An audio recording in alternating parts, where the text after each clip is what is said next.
Vous avez peut-être des difficultés à avoir du plaisir ou même à atteindre l'orgasme durant vos rapports, eh bien j'ai quelques conseils pour vous.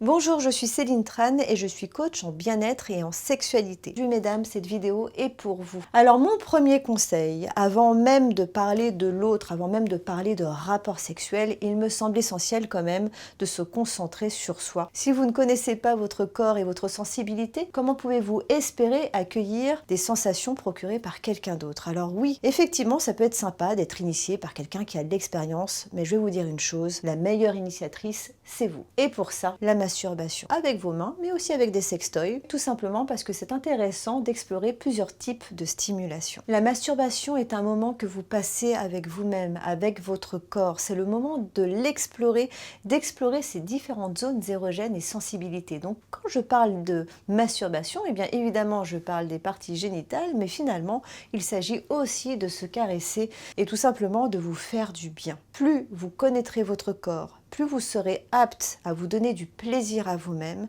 et plus vous serez en mesure de guider votre partenaire. Et c'est là mon deuxième conseil, communiquer. Votre partenaire n'est pas un médium, donc c'est à vous de donner des indices. C'est aussi à vous de cadrer et de dire ce qui vous plaît, ce qui vous plaît pas et comment.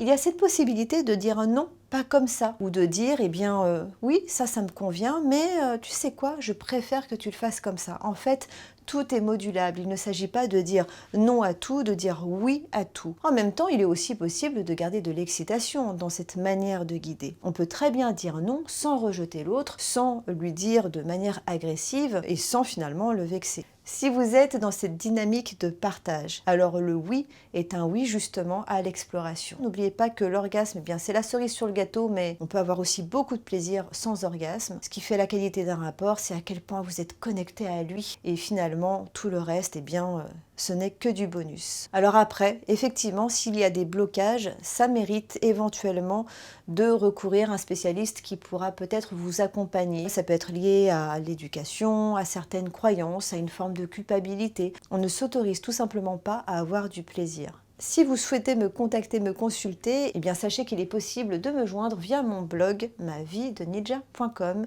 puisque je suis coach en bien-être et sexualité. Life. Life. Life. Life. Life. Life. Life. Live.